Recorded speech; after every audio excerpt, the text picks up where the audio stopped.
سیارہ ڈائجسٹ کے اندر تقسیم ہند کی قبر کی کہانی چھپی تھی کہ قبر کھودتے کھودتے ساتھ والی قبر کھل گئی، تو لوگوں نے دیکھا کہ کفن بھی میلا نہیں ہوا۔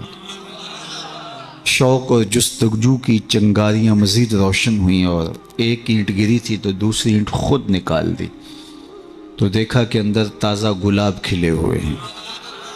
خیر قبر کو بند کیا اور جستجو پیدا ہوئی کہ ہم دیکھیں یہ شخص تھا کون اور اس کی نیکی معلوم کریں تاکہ ہم بھی اس صالحیت کے ماحول میں اپنے آپ کو ڈھال کر کے یہ سعادت پا سکیں۔ تو خیر تلاش کرتے ہوئے اس کی بیوہ مل گئی جو بہت بوڑھی ہو چکی تھی، تو لوگ اس کے پاس گئے کہ تیرے شوہر کی قبر یوں کھل گئی اور ہم نے یہ منظر دیکھا، تو تم بتا سکتی ہو کہ وہ کون سا نیک عمل کرتا تھا؟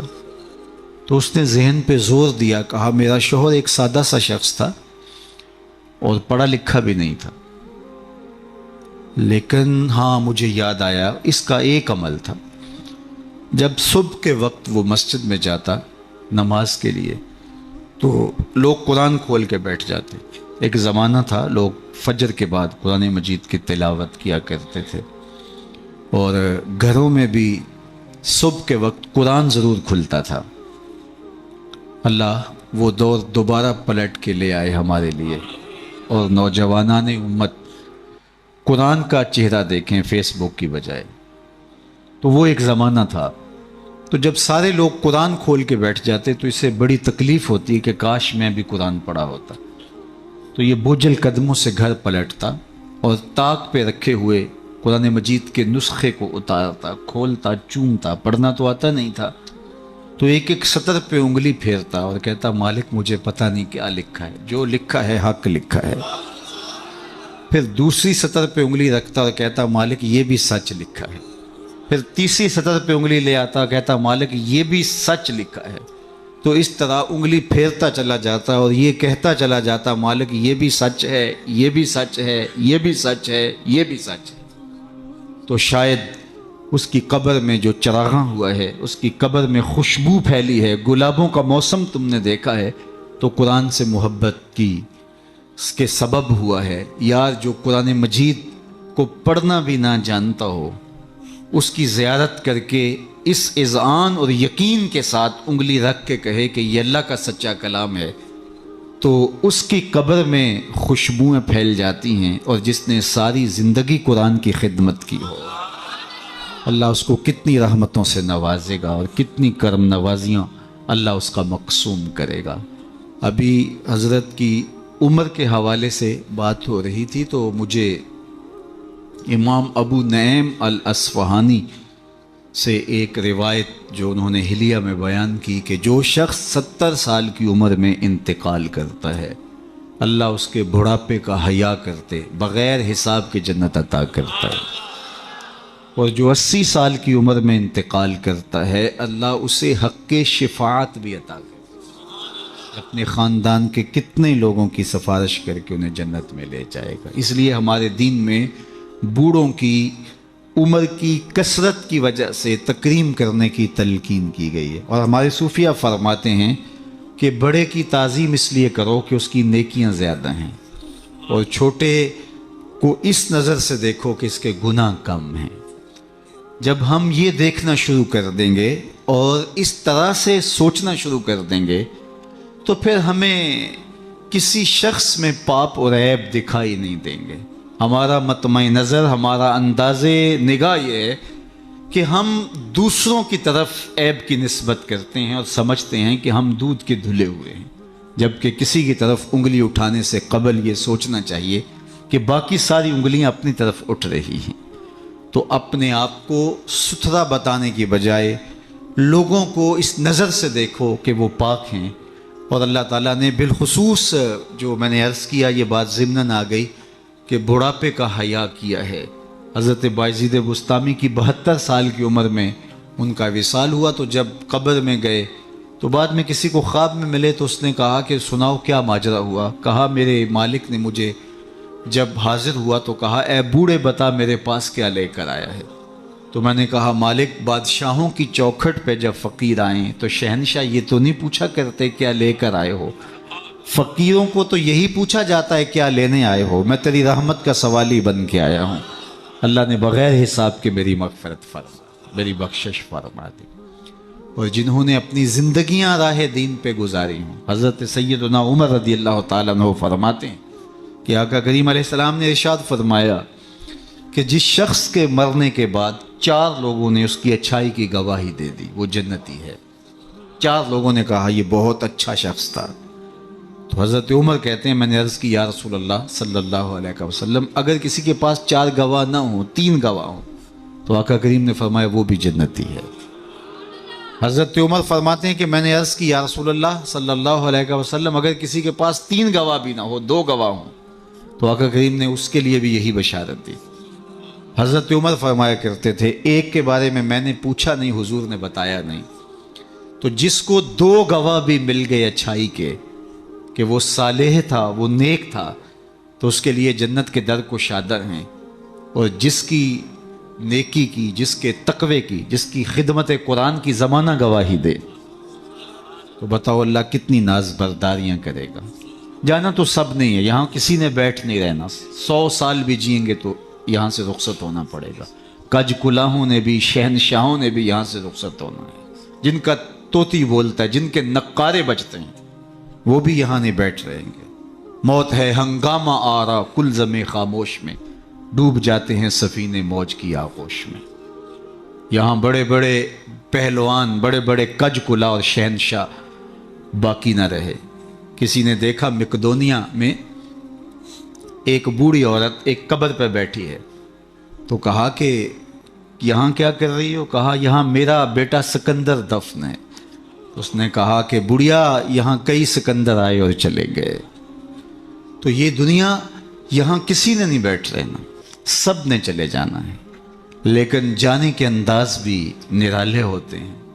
ایک وہ ہوتے ہیں کہ جب جاتے ہیں تو لوگ کہتے ہیں خاص کم جہاں پاک جان چھوٹی، اور بہت بات لوگ کریں گے اور مروتاً کچھ کہیں گے بھی، تو بعض کہتے ہیں جی ساڑھے نال تے چنگائی سی، مطلب کیا ہے کہ وہ اچھا آدمی نہیں تھا، سر میرے ساتھ اس نے زیادتی نہیں کی، ہمارے ساتھ تو اچھا ہی تھا۔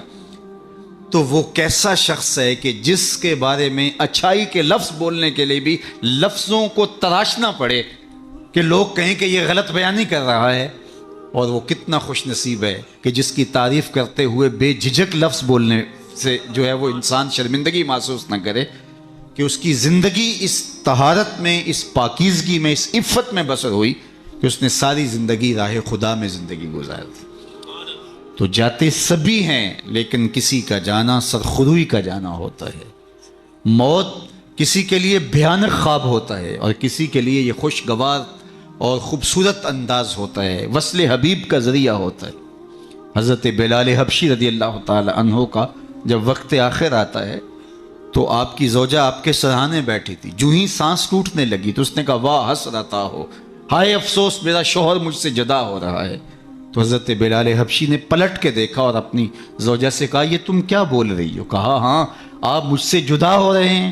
فرمایا یہ حسرت بڑے لمحے نہیں ہے، یہ دکھ کی کہانی نہیں ہے، بلکہ میں تو اپنے آقا محمد عربی سے ملنے جا رہا ہوں۔ تو یہ وصل محبوب کا ذریعہ ہے۔ حضرت یعقوب علیہ السلام، حضرت ابراہیم علیہ السلام کے پاس جب ملک الموت آئے اللہ کی طرف سے پیغام لے کر کے، تو انہوں نے کہا کہ میں قبض روح کے لیے آیا ہوں۔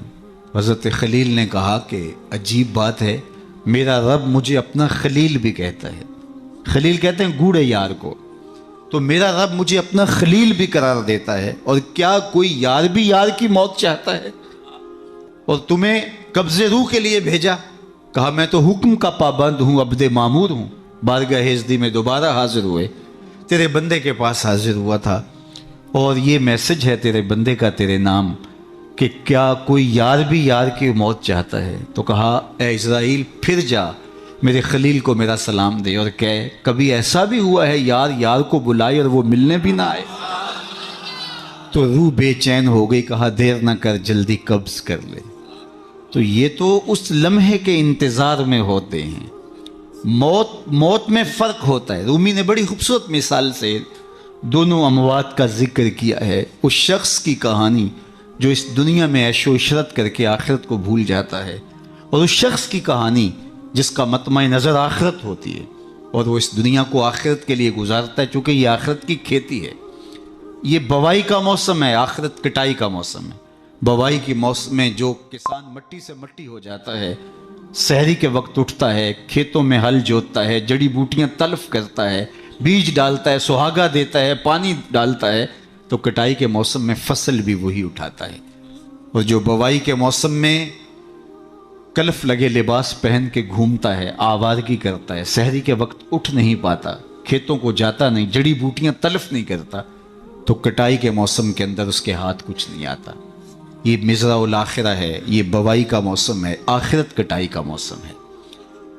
تو جس نے اس زندگی کو آخرت کے لیے گزارا اور دیکھا کہ میں اس دنیا پہ آیا کیوں ہوں، مقصد زندگی کیا تھا، مقصود زیست کیا تھا، کیوں اس دنیا پہ میں آیا ہوں، تو وہی سرخرو اور کامیاب ہے. رومی کا انداز تمثیل کا ہے اور وہ سادہ لفظوں میں بات کرتے ہیں، روح تک اتر جاتی ہے. اور یہ ان کو اللہ نے ملکہ عطا کیا ہے. اور یہی کمال ہوتا ہے. یہ نہیں ہے کہ 3 گھنٹے کی تقریر ہو اور نتیجہ کچھ بھی نہ نکلے.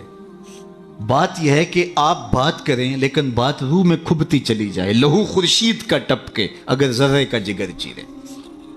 تو حضرت رومی کو یہ فن آتا ہے، وہ سوز و ساز کی کائنات کا بادشاہ، اور وہ تمثیل سے بہت ادق اور دقیق مسائل سمجھانے کا فن جاننے والا اس بہت بڑی حقیقت کو ایک مثال سے سمجھاتے ہیں.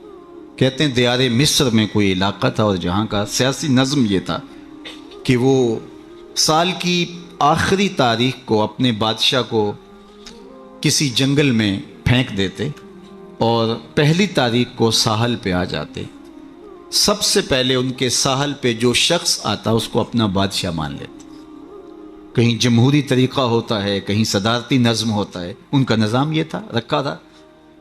اور جو بھی تخت نشین ہوتا وہ بھول جاتا کہ میرے ساتھ کیا ہونے والا ہے. اس کو پہلے دن بتا دیتے کہ 1 سال کے لیے تو تخت نشین رہے گا اور اس کے بعد تجھے اس جنگل میں پھینک آئیں گے جو جزیرے کے دوسری سمت ہے، اور اس میں موذی جانوروں کا رین بسیرا ہے اور تھوہر اور کانٹے دار درخت ہیں. لیکن وہ بھول جاتا وہ تخت کی لذتیں اور اس کا سرور اور اس کا نشہ ہی ایسا ہوتا، اسے یاد ہی نہ رہتا کہ سال کے بعد میرے ساتھ کیا ہونے والا ہے.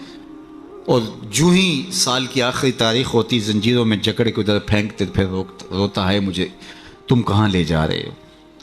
ایک مرتبہ وہ اپنا پرانا بادشاہ پھینک کر کے نیا بادشاہ لینے ساحل پہ آئے تو جو شخص سب سے پہلے ساحل پہ اترا وہ تاجر شخص تھا. اس کے گلے میں پھولوں کے ہار ڈالے، گارڈ آف آنر پیش کیا. اس نے کہا یہ کیا ہے میرے لیے؟ کہا کہ یہ ہمارا دستور ہے، ہم سال کی پہلی تاریخ کو یہاں سے حکمران لیتے ہیں اور آخری تاریخ کو دوسری جانب پھینک آتے ہیں. اس نے کہا اتنا بھیانک انجام ہے تو میں تمہارا بادشاہ بننے کے لیے تیار نہیں. اس نے کہا تو چاہے نہ چاہے باندھ کے بھی تخت پہ بٹھانا پڑا، یہ ہمارا ضابطہ ہے. عجیب کہانی. اس نے کہا میں تو تاجرانہ غرض سے آیا ہوں، میں تو کوئی امور سلطنت اور سیاست سے آگاہ ہی نہیں ہوں. اس نے کہا ہمارے بندے لگے قوانین ہیں، اس کے ساتھ آپ نے کام کرنا ہوگا.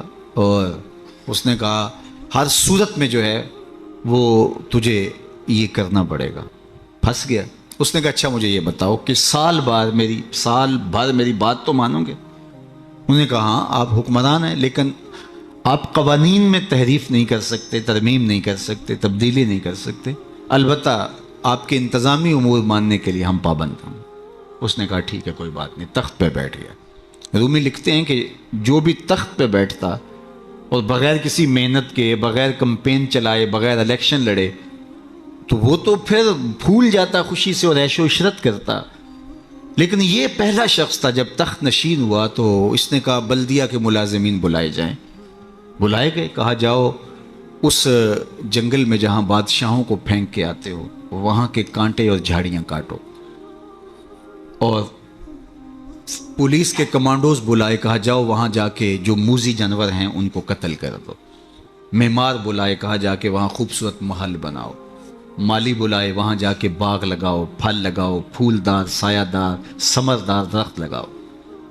حکومتی مشینری، پوری حکومتی مشینری اس باغ کے کانٹے دار درخت کٹوانے، وہاں کے موذی جانور قتل کروانے، اور وہاں کنویں کھدوانے، محل بنوانے اور پھلدار پھولدار سایہ دار درخت لگانے میں صرف کر دی۔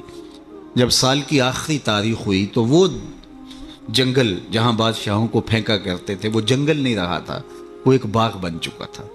اور یہ زنجیریں لے کر آئے تو اس نے کہا مجھے زنجیریں نہ پہناؤ، میں خود چل کے جانے کے لیے تیار۔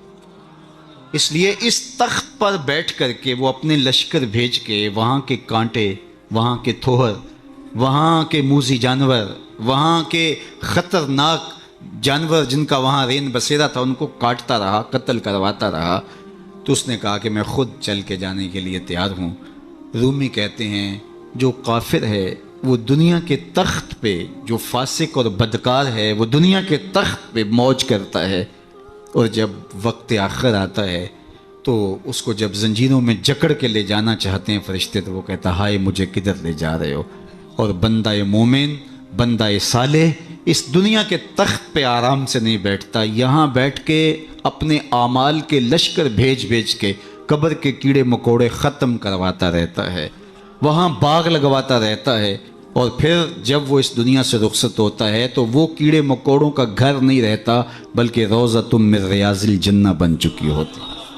اور وہ کہتا ہے دیر نہ کرو مجھے جلدی لے جاؤ، میں خود چل کے جانے کے لیے تیار ہوں۔ ربعی بن حراش ساری زندگی ہنسے نہیں، فرماتے تھے کیا خبر میرا انجام کیا ہوگا۔ جب تک یہ یقین نہ ہو کہ میرا انجام کیا، اتنی دیر تک دھڑکا لگا رہے، ڈر لگا رہے۔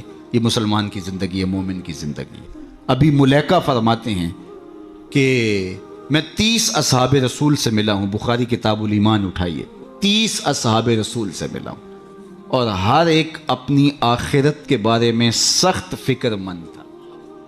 ہم تو 4 نمازیں پڑھ لیں تو ہم سمجھتے ہیں کہ ہمارے جیسا زمانے میں کوئی نہیں، اور بے نمازیوں کو حقیر جاننے لگ جاتے ہیں۔ 30 اصحاب سے ملاقات ہوئی ہے اور یہ ڈرتے رہتے تھے کہ میرا انجام، رنگا رنگ سہیلیاں پرن کرے پر پریا اس نہ جانیے جس دا توڑ چے۔ انما الاعمال بالخواتیم، اعمال کا دار و مدار حسن خاتمہ پہ ہے، جس کا اخیر ٹھیک ہو گیا۔ ورنہ کتنے لوگ ہیں کہ زندگی ساری اچھی، انجام بخیر نہیں ہو۔ ہمارے سامنے بلعام بن باورا کی مثال موجود، بنی اسرائیل کا مستجاب الدعوات ولی تھا، ہاتھ پھیلا کے دعا مانگتا،